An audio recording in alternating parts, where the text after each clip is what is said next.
While we're on that subject, I'd like to take this opportunity to present the following open letter that was pressed into my hands for special delivery by a man on my street. And yon he come now.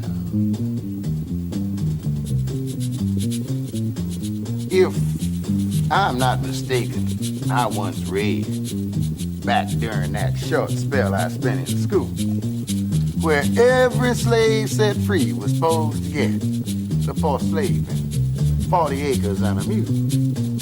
Now, ain't no telling how much work was done by my ancestors under slavery's rule, but sure as hell the total got to run at least 40 acres and a mule. Now, I'm not saying this to see folks sweat, because I'm not bitter, neither am I cruel, but ain't nobody paid for slavery yet. About my 40 acres and my mule. We had a promise. That was taken back. And when we hollered, it was hush, be cool. Well, me, I'm being rowdy, hot, and black. I want my 40 acres and my mule. The piece you just heard is called 40 Acres and a Mule by the late poet, actor, playwright, director, singer, and songwriter Oscar Brown Jr. So many people have heard about 40 Acres and a Mule. We always joke about 40 acres and a mule. But how many people know about Field Order 15? Welcome to Curious Roots. I'm Michelle McCrary. Last episode, you heard my grandmother Margaret and elder Miss Mary Moran talking about Harris Neck, Georgia. Before we come back to their discussion and find out more about what happened after July 1942, I wanted to take a minute to ground us in some history about how Harris Neck actually came to be and how that figures into the larger history of coastal Georgia. I spoke with researcher and genealogist Terry Ward of Ujima Genealogy of Coastal Georgia. I met her back in the late 90s, and she's been a mentor and a guide as I put my own time in doing research to uncover my family's story. Curious Roots is a podcast that digs deep into the living earth of our personal, familial, and communal lives to help us understand how we exist in the world today.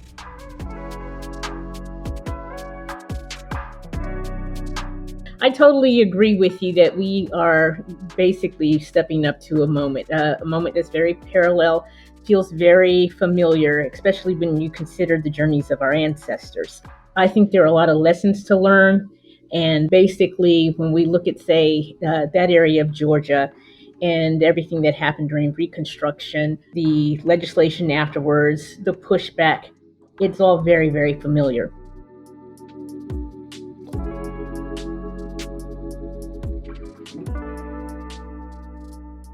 So I asked Terry to explain Field Order 15 and how it figures into the history of Harris Neck and of coastal Georgia.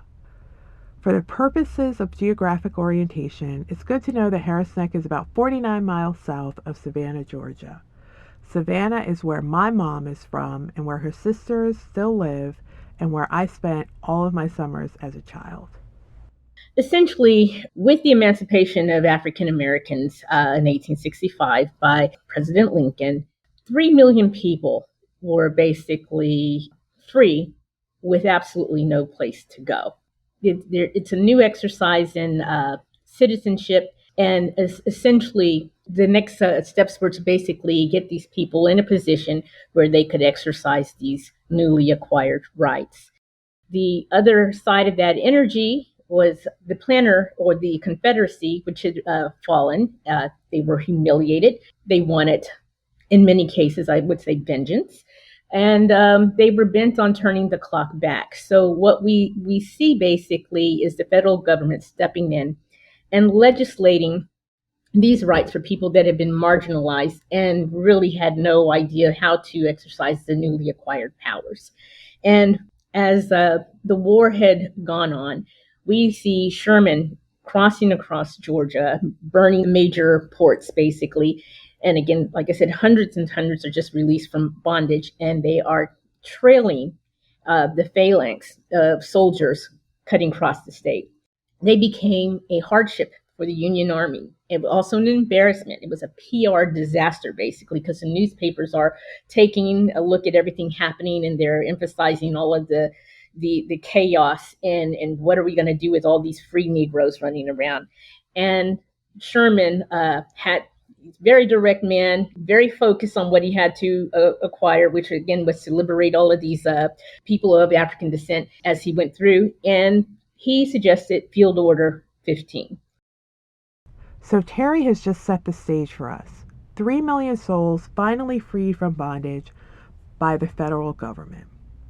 Among those 3 million people were some of my ancestors, specifically my third great-grandfather, Lester Grant, and his wife, my third great-grandmother, Elizabeth Cooper. Lester and Elizabeth escaped their enslaver, Ann Muller, together shortly before the start of the war. Lester would join the 33rd Colored Infantry, and Elizabeth would join him, both of them jumping on a gunboat from Beaufort, South Carolina, to Jacksonville, Florida, in the thick of a raging Civil War. So they were a part of the 3 million folks who needed a place to call home after the war. So this is how we get Field Order 15. So Field Order 15 comes in place, and it's basically a solution to resettle the former bondsmen along the abandoned properties of the former planter and Confederates that had basically left the area. It's they took the isolated barrier islands from South Carolina, Charleston, north, all the way through to St. John's to Florida, and across the west about 30 miles inland, and started to divvy these properties up into 40 acres, essentially. That became the magic number, 40 acres. Sherman's troops, and basically all the Union troops that were in Georgia at that time, had an excessive number of mules left over as well. So in a way, they found a way to kind of refurbish the equipment, so to speak, and they decided to divvy up 40 acres and a mule, and that's essentially where that expression comes from. So the freedmen are pretty much spoils of war. They are now, and in particular, those that had actually run away to help serve in the Union Army were given priorities, but they were given these properties to go ahead and till and build their new communities. Before the decision was actually made, there is a conversation that takes place at First African Baptist Church in Savannah. And basically, the U.S. government, the officials, and Sherman all spoke with a group of African American clergymen. And among them, there was a man, Frazier, who basically came forth, and they asked him point blank, what would you all need to rebound from this experience and go forth? And he, without hesitation, said, land. Land. The good Reverend Garrison Frazier lets the liberating powers that be know that these 3 million souls need land to start their new lives as free people. I want to take a moment to remember that this 4-year civil war is taking place on indigenous land, stolen indigenous land. The Indian Removal Act had already happened in 1830, and the Second Seminole War had already been fought from 1835 to 1842. Stolen people on stolen land. I don't want to lose sight of that as we move through this story. So it's determined that these newly freed people need land and want land and the ability to work that land to sustain themselves. Mind you, they had already been working this land. So what they wanted to do is to return to that land to work and build community on their own terms without being in bondage. And I think about many of those people, many of my ancestors, knowing that the land of coastal Georgia was the only home most of them had ever known. And Terry makes it clear that all of these folks were willing to put in even more work to build their communities in freedom. He wanted land for the freedmen, basically, because he said there we can till it and grow things on it and basically take care of ourselves. So it wasn't a question, basically, of becoming a burden on society. They were very visionary. It's not like anybody wanted anything for nothing. They expected to work for it, but land. And that is essentially how Field Order 15 was played out. So there's a lot to unpack there. And Mm-hmm. what I'm thinking about is, when we hear 40 acres and a mule, we think it applies to all Black folks, all formerly enslaved people were supposed to have access to this. But what you're telling me is it was relegated to this particular area.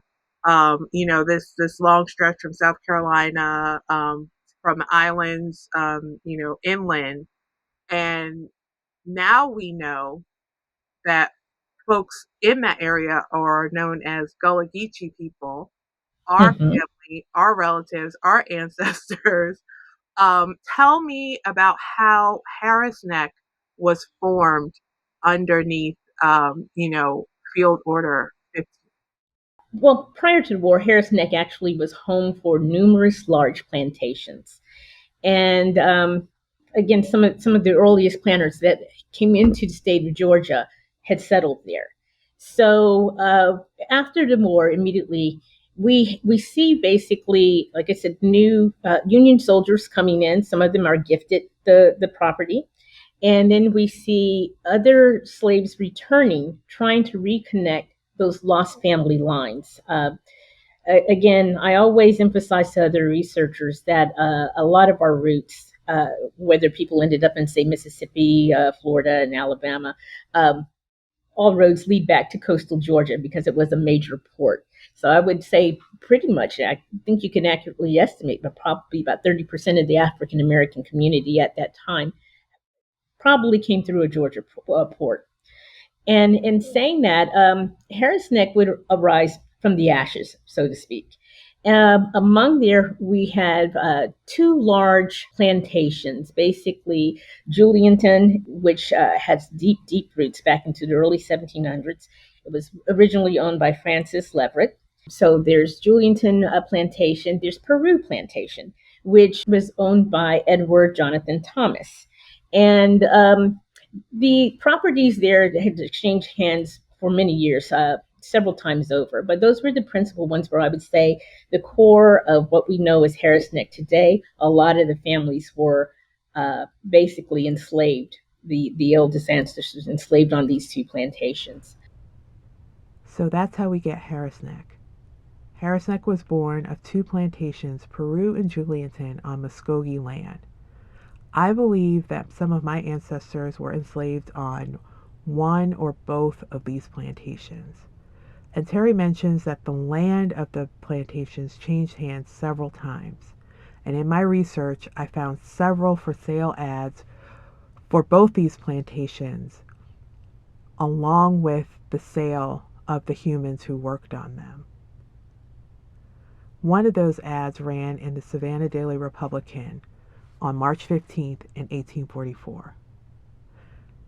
Negroes and two plantations for sale by private contract.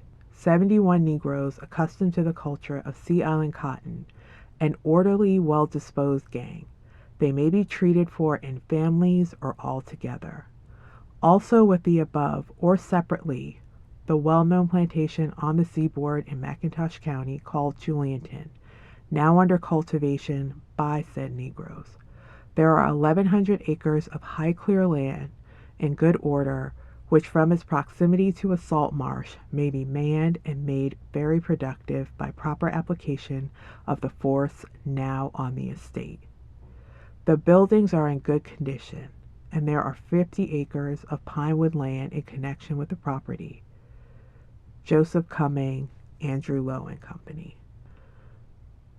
This is 17 years before the start of the Civil War, and it's striking to me, many things are striking to me about this. How casually human beings are being sold along with land.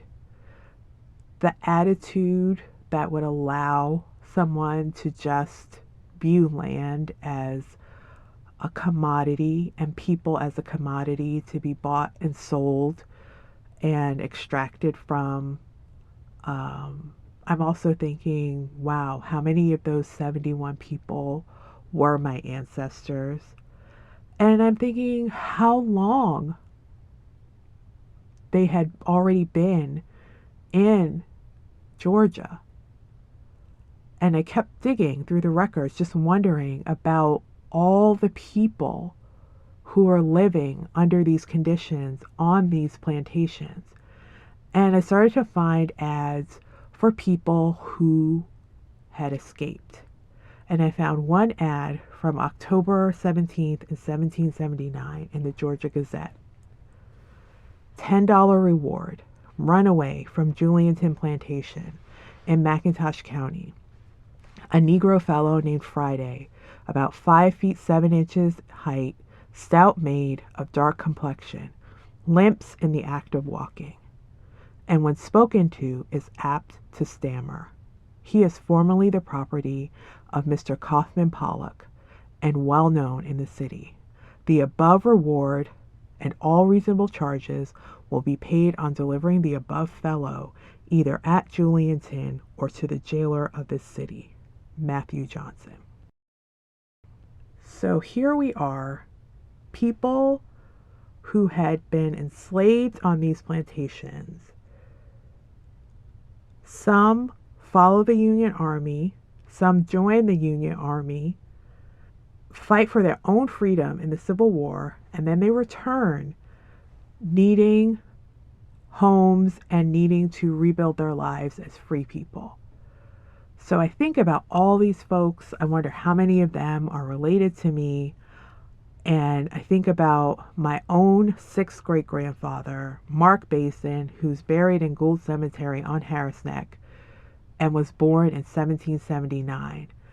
I just think about how long they lived on those lands in bondage. And I try to imagine how it would feel to know that you could come back to these lands and live your life on your own terms and build your community anew in freedom.